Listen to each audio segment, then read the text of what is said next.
Hey folks, morning. Thanks very much for joining our Monday Mind Share. It's awesome again to have Dan back on the show. How you doing there, buddy? Yep, really good. Nice to be back. You've had This is the some second or third time. I don't even know now. it'd be 4 or 5 to be honest over the years. Woo! Yeah, There you it's go. becoming a habit, which is a good Yeah, habit. good.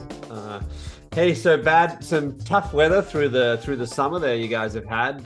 You're staying above water there. We've been thinking of all the New Zealanders recently. Yes. Sorry, did you say summer? I don't think we've had one here. Is that But right? yeah, it's like essentially when we went to Europe in the European summer, and then we got back, and we touched down, and I remember having to go to get my car in the most torrential rain. And I'm like, what is this? And it really hasn't stopped. It's Jeez. been horrific. And I mean, now it's starting to look a little bit better, thankfully. So I'm hoping that like the autumn's going to turn into the summer, and we'll get Right. a bit more time. But we'll have to wait and see. It seems all over the world. We had the Catalina Marathon. SFuels was out on the weekend, and it was like raining cats and dogs there. They had three creek crossings where, for some of the athletes, based on their size, it was up to their hips. So, the Yeah, wow. 240 record for the course, 240s wasn't under threat this year. Yeah, wow. Yeah, Yeah, it's been pretty crazy here. But thankfully, I mean, we weren't affected, but obviously there was a lot of poor people who that's were pretty right. badly affected. Yeah, and our Um, thoughts are yeah. with them for sure. Three topics, Dan, I thought we'd dive into today. Obviously, just awesome 6 months of racing for you and some of your pros. And I know there's a few blogs that you recently wrote. Like to just double click on some of those, get your thoughts there. And then lastly, the Northern Hemisphere summer's about to start up. I know you're planning to come up to the European side of that, test yourself on the Roth course. So I think that'll be an interesting discussion. If you're good with those three topics, we'll dive in. Yeah, let's get into it. Sounds good. All right. Well, hey, so since last we talked, you've had two big wins, of course, in your home country, home country advantage. The Ironman there in December, and then just a few weekends ago, the Taupo race. Awesome time. I mean, overall, you're happy with the 404 and taking the win? Yeah, I mean the 70.3 was a pretty good one because I went into it with pretty low expectations. One is I had to borrow a bike, so it wasn't even my own bike, which was never the greatest. So, I got that bike literally, I think the Tuesday before the race, and I'd ridden it once, which wasn't the most ideal preparation. But also, I hadn't entered this race, and I entered it pretty last minute because I thought, well, it would be good to just get another race in before Roth and build through it. So I really didn't do much of a taper or anything before it. Yeah. So for example, on the Wednesday, I did a threshold swim in the morning. So based on the Saturday, threshold swim in the morning, I did a 2 hour ride in the afternoon with 5 by 3 minutes at 400 watts. So, not nothing easier than 2 20 minutes at 280 watts. So it wasn't easy. Then when Thursday I ran an hour, did a swim, and then Friday I took it, just did swim by run, took it easy. So I wasn't expecting much, but Not no, totally it's good. fresh. Yeah. Yeah, well, it certainly wasn't fresh, but and also I knew there was the Ben Hamilton who came second to me. He's pretty handy, so I knew I was going to have a work cut out to try and get one over on him. So he's just taking his pro license, and he's Okay. turning pro next week. So Okay. but yeah, thankfully I felt pretty good on the run that day, so especially in the second lap. So especially when I didn't think it was going to come back to me, but thankfully, as soon as the time started coming down a bit, it kind of spurred me on. I got you down as some of the records, you're 119.43. Has the course changed there over the years, or it's pretty much been the same course? No, it's changed. That's a totally different course, much Yeah, harder, right. and it was 22K. Oh, there you go. Okay. Yeah, well, I sent you my splits, I think, didn't I? Right. And I was looking at those, and I mean, you and I have a number of times talked either on this show or other shows in terms of your consistency of your splits on both the full marathon and the 70.3s. There is, when we were watching it on the Ironman tracker, we did see at times slowing down a bit. We could only assume that there was a turnaround at some point that had a bit of elevation up and down. Yeah, so basically the course, you ran out and it was basically it's quite flat on the lake. Then you turned around, and when you turned around, you kind of went up a big hill onto the road.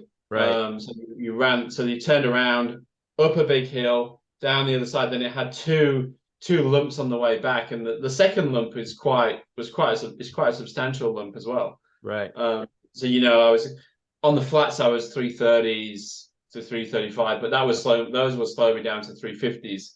Right. So it was making the Ks that I ran through those ones was it's quite a big difference. It was definitely Yeah, well, when you've only got the down. tracker to use as a spectator and sponsor and an advocate for you, we get worried when we see it jump to 350. Yeah. It was all on the course. I mean, I think though, like my fastest ever, I've run a 113 once in at Sunshine Coast, but I think that was 400. That was 400 meters short. Okay. This was long. I think my Garmin gave me 21.9K. So you're talking Gotcha. at least 2.5, 3 Yeah. minutes Yeah. in that. So it's probably that's probably one of my best ever runs, I would say, because flat course I'll probably be under 115, close to 115. So which would put me up there with Sunshine Coast being 400 meters short. It's very similar to Good that. time. Well, here's the good news to keep you upbeat, buddy. 2013. I don't know if this was, but at least on OBS Try, that was your first 70.3. Maybe it wasn't, but it was 1 hour slower in 5:09. So things are looking up 10 years later. So what race was that? That was, they called it the Ironman 70.3 Asia Pacific Auckland. So it's different course. Oh, yeah. So in that race, I got a puncher. There you go. Yeah. Okay. Yeah. That's quite a fast time for a puncher. I remember I got a puncher and I had to. I somehow, I don't know what I did. I think I rolled it flat and then anyway. Yeah. All I'm banking on is that every 10 years you take an hour off. I think when you're 50, you may as well take your pro card, boss. It's gonna be yeah. But hey, a good question for you though, like, coming out of the 30s into the 40s, 3 disciplines, as you like stay competitive at that level in the top of the age group in world class. What are the 3 disciplines? Like, they all obviously are under pressure as we age, but of the 3, is there one that you feel is, if you will, most under threat as we age, and you have to do more or something different to kind of keep the edge? Me personally or generally? Well, maybe both. Yeah, just both. Yeah. I mean, me personally, I was actually having this conversation I was down in Monaco last week with Javier, and Javier turns 40. Okay. I think in a few weeks' time. I was talking to him about it, and you know what? I don't feel any slower or any different to when I was in my 20s, to be honest. And my times are still the same. They're identical. I'm not any slower, and I see it all the same. So, but I think I'm thinking probably still on the positive side of that. I think as you get closer to 50, things do start to change a little bit. I wouldn't know anything about that. I wouldn't know anything about that. Yeah. But I'm fully aware of that, right? Which is why I'm deciding to do Roth now and not later. Yeah. I don't want to. I think now is the time I can do a fast time. Right. That's not going to be the case. It could not be the case next year. It could not be the case. Might not be the case the year after that. So yeah. So that's the reason. But I think generally it's always a running that I think most people find slips the quickly, and that's to do with the tendon stiffness and the muscular elasticity. People just lose their bounce pretty much. They lose their elasticity in the tendons, which you can see it. Older people, when they run, they just the gait. The gait changes, right? And when the foot hits the ground, there's no recoil and rebound, and that's what it happens. If you were like top of the mind, if there was things to focus on for things like that in your courseware, what is the type of work to keep that healthy, if you will? Yeah, well, I think I've done a lot more strength training generally than I ever have done before. I do two sessions a week, so it's gone from 0 to 2 because I used to do none. And whether it's helped or not, maybe. Possibly, who knows?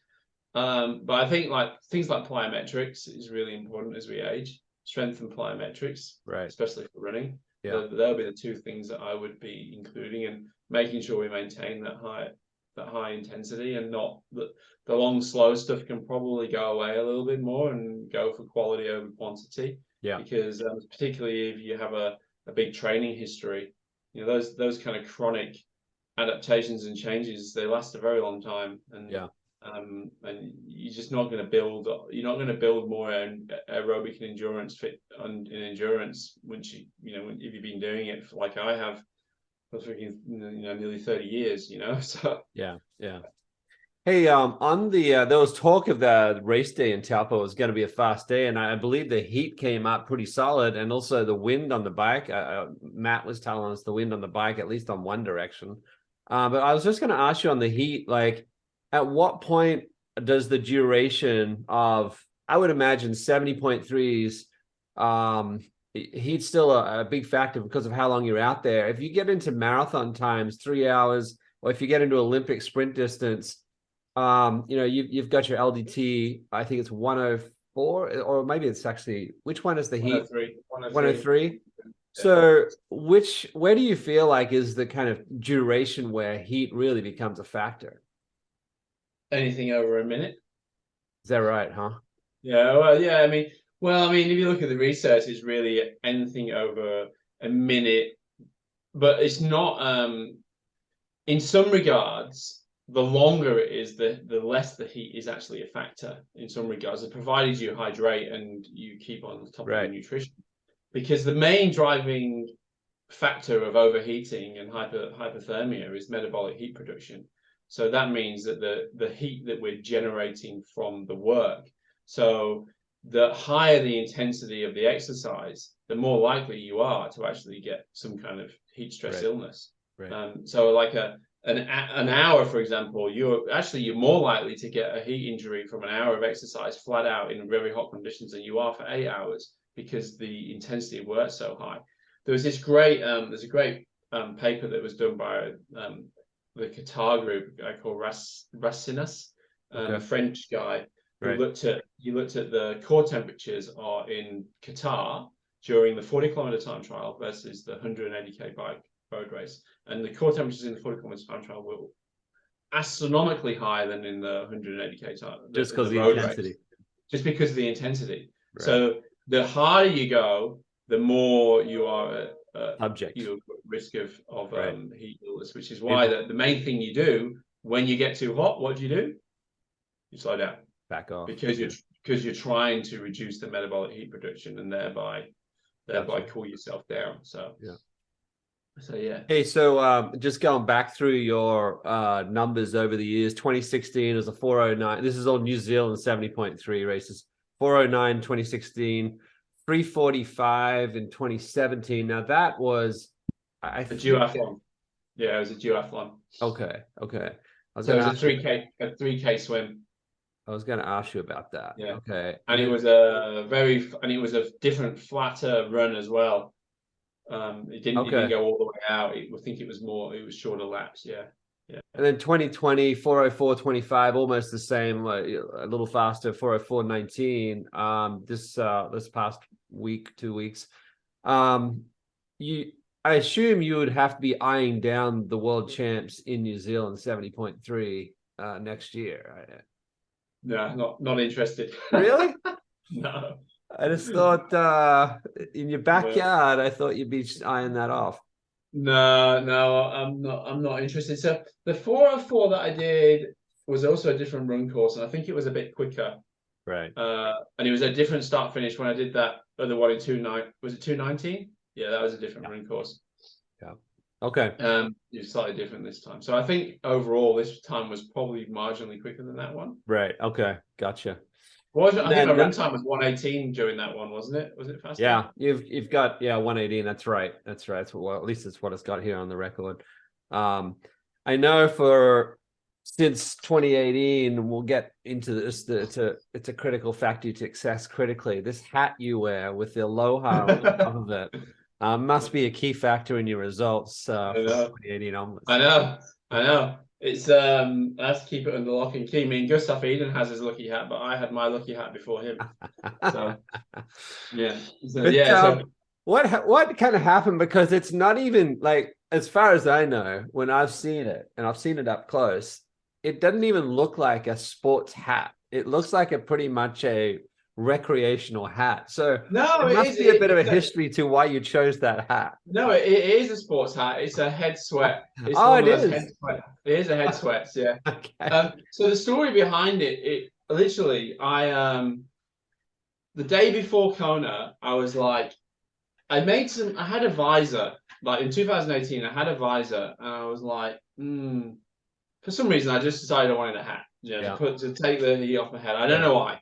Yeah. So I said to Kate, I'm like, I want a hat. I want a hat to run in. And she's like, I was like, I'm not going out there. So can you go and find me a hat? So she goes, she goes out, and she comes back and she's like, oh, this is the only one I can find. And I'm like, yeah, it'll do. Go with it. Well, she So should take credit for all these wins, boss. yeah, exactly. So I wore it in that race, and it obviously went pretty well. And then from that day on, I wore it in every single 70.3. It's Yeah. undefeated. Yeah, it's undefeated hat. That's right. Yeah. Undefeated hat. So we'll at least in the age group. So we'll see.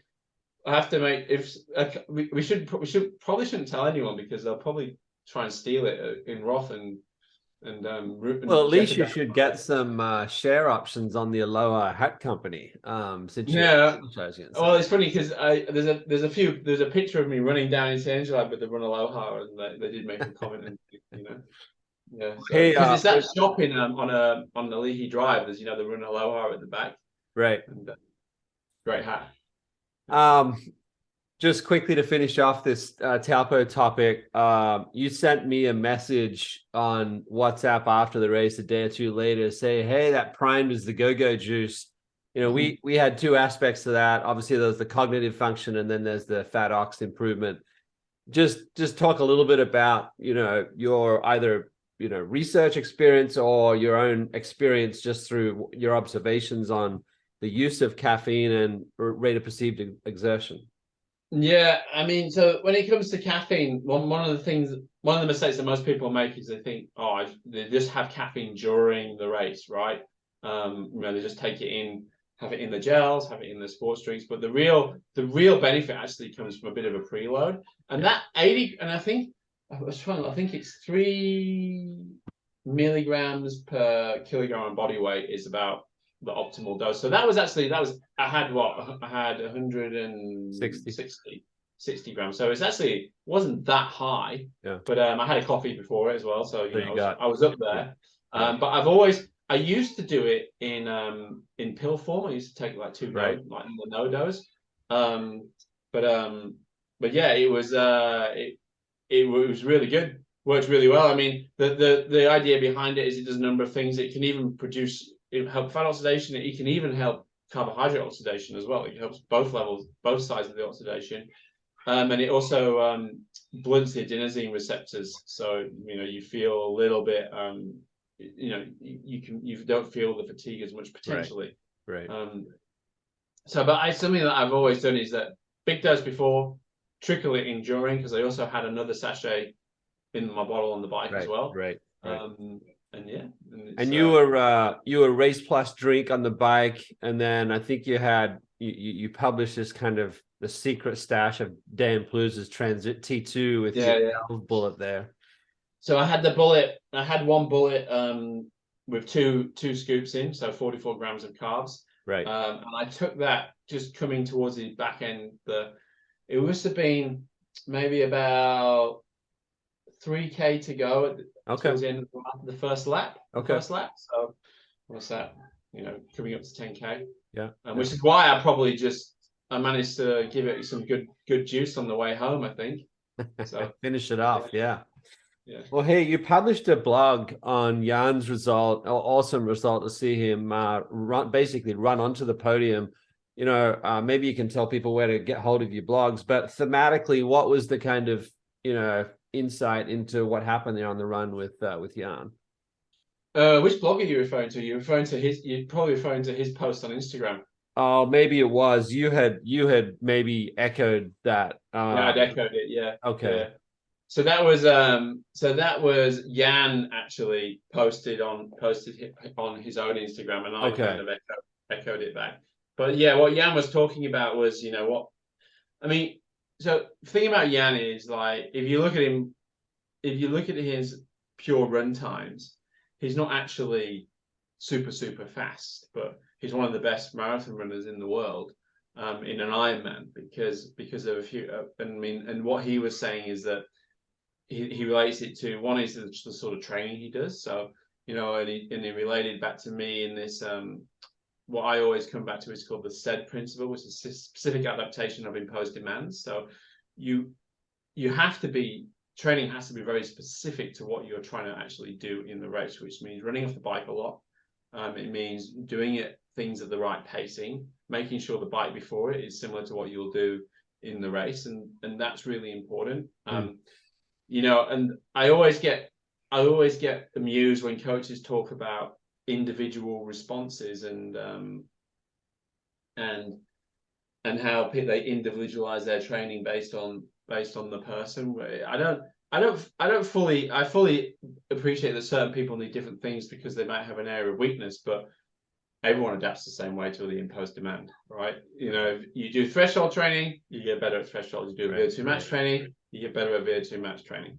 And I think that's something that a lot of coaches and athletes forget about, is that in the end of the day, when you're coming up to competition, you can't be doing you can be doing a little bit of VO2 max work, but that should be one session a week, and the brunt of it should be all honed into doing specifically what you're trained to do. Yeah. Yeah. You're trained to do in the race. Well, you did just publish a paper on an interesting article that you had actually said something to me also on, which is around exogenous ketones and EPO implications. Again, maybe you can point to where people can download that, but the key themes of that were what were your takeaways? Yeah, that paper was by Jose Gonzalez. The group out of Bath. I think it was published in Frontiers, Journal of Frontiers. I think. Yeah, that's what you said. Yep. I think it was Journal of Frontiers, and basically it showed that after cycling, ingesting quite a lot of ketones, in exogenous ketones, and after exercise, it increases serum EPO levels to that you would see at altitude. And ketone levels were very high. Mine, they were up into the threes. So Okay. and it was also taken with carbohydrate. So we don't really know if there's a specific interaction with that or not. But it's just, I think it's one of the first papers that's shown this kind of interaction, which is potentially quite exciting. The only issue is, some questions are left whether it's too transient for it to have a true effect. Right. It comes up and then comes down. Whereas if you're at altitude, you've got heightened levels of EPO for a prolonged period of time. How long would you have to do that for, and after how many sessions would you have to do that for to really get a prolonged effect? So, but I think it's the thing that's exciting is it's showing that there might be something in it. And I think,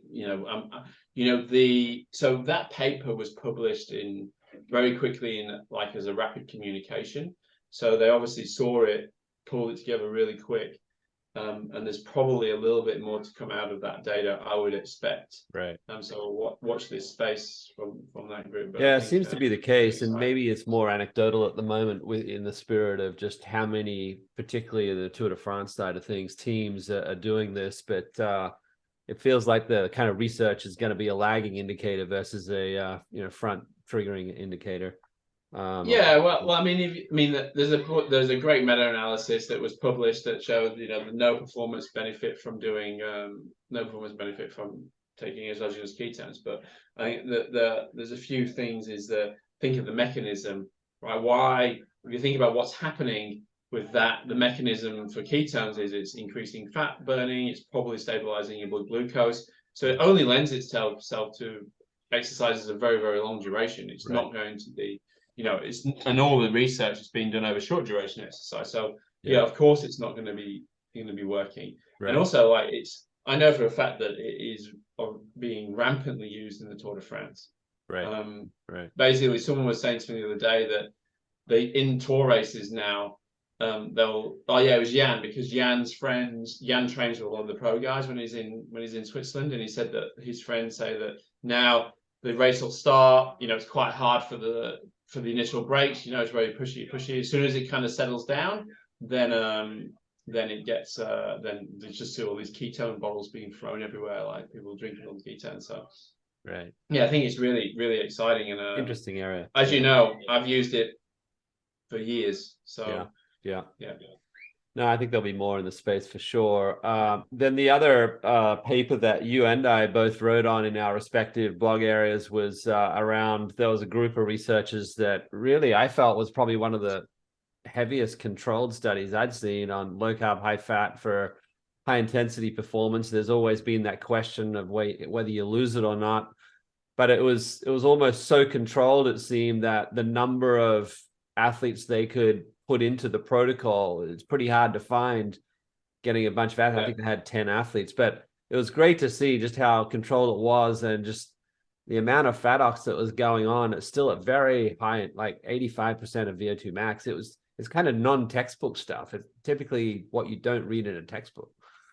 Yeah, so it was, well, I think it was like, basically it was they were basically 6x800. This is a 6x800 meters running, very high intensity, and they looked at the levels of fat oxidation, and they saw levels of 1.8 grams per minute even at those very, very high intensities.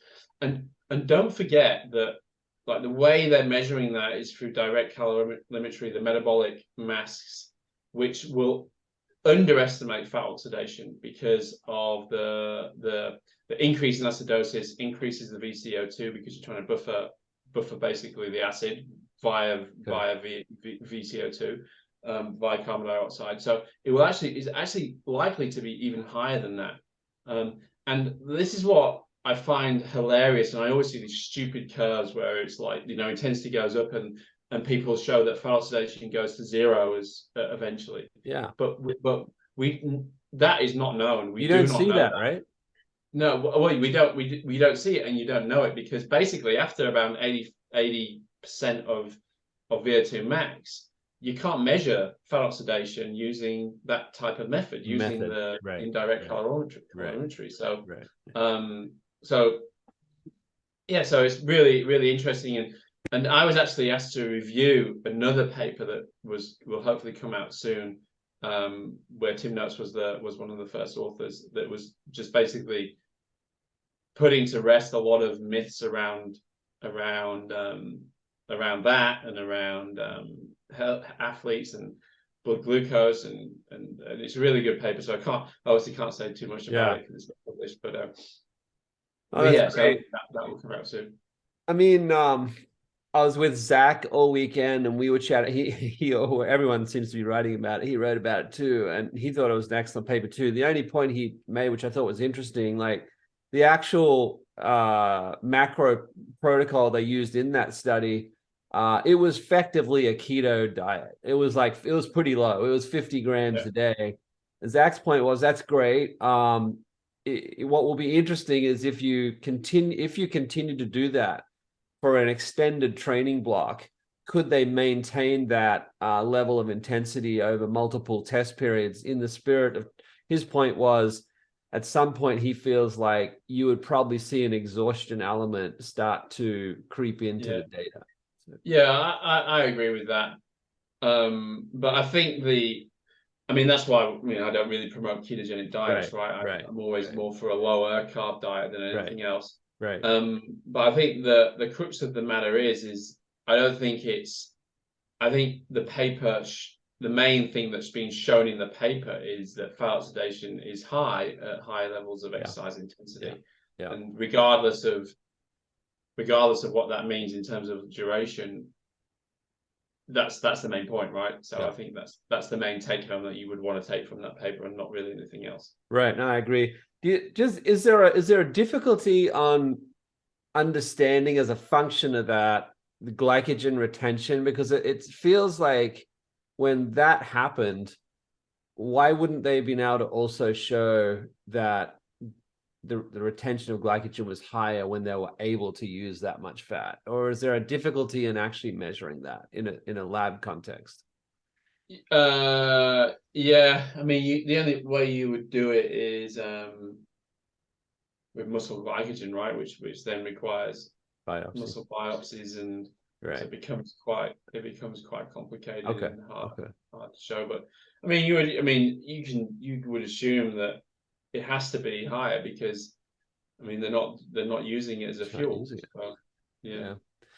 Well, let's jump across to futures. You know, as I said earlier, summer's coming up. You're planning to come up to challenge Roth. I think it's the first time you've raced there. It's an exciting experience in many respects, but maybe we'll chat about that in a second. But from a training block perspective, so it's in like late June.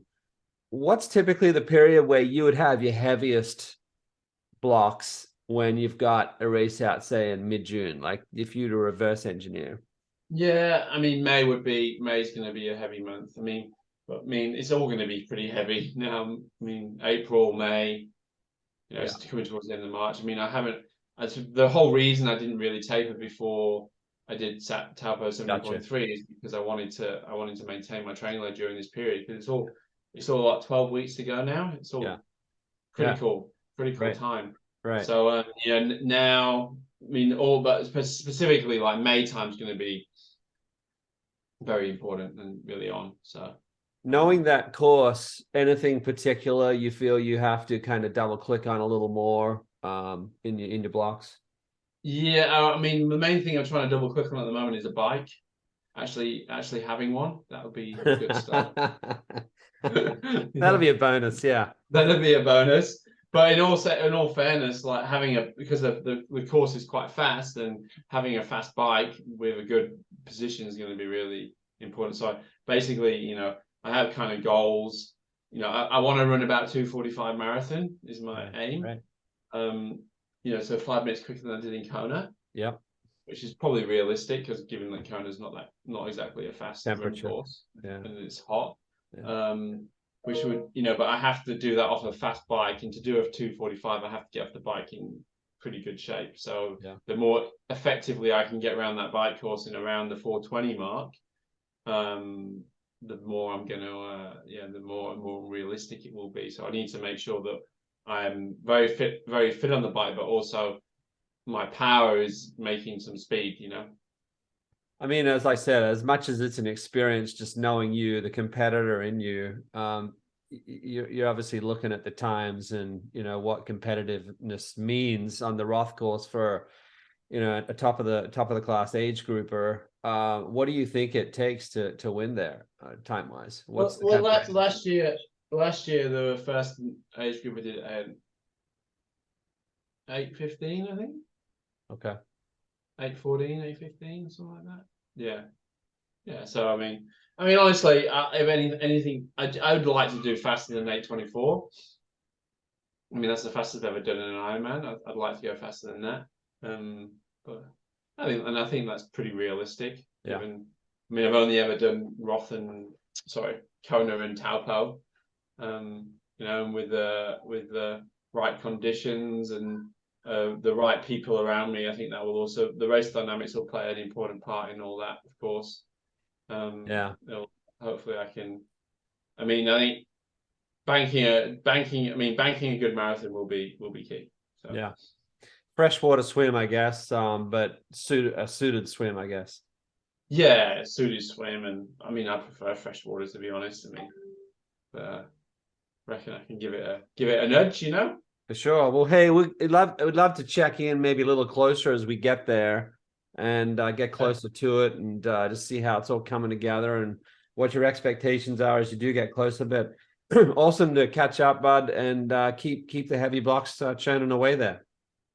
Yeah, I don't think I've got too many more in me. Yeah, that's right. I do think, like I said to you, like Roth will be my last race for a long period of time. This is kind of my race I'm going to do as where I do a proper build and I really focus on it and I put all my eggs in that basket to try and do a good race. But after that, I'm going to just focus on the business and focus on the coaching a little bit more, because it's so hard to. It's busy, and you can't. I feel like you can't. You can maintain some things and build, and other things it's impossible to build two things at the same time, you know. So the business at the moment, Enjoy IQ, you know, is at a place where I can maintain it, but to grow it is another story, you know. Takes a lot of effort. That's right. That's right. But yeah. Always great to have you on, buddy. Keep well, and all the best for the rest of the summer, and we'll catch up closer to Roth. Thanks for having me. Thanks, man. Talk to you soon.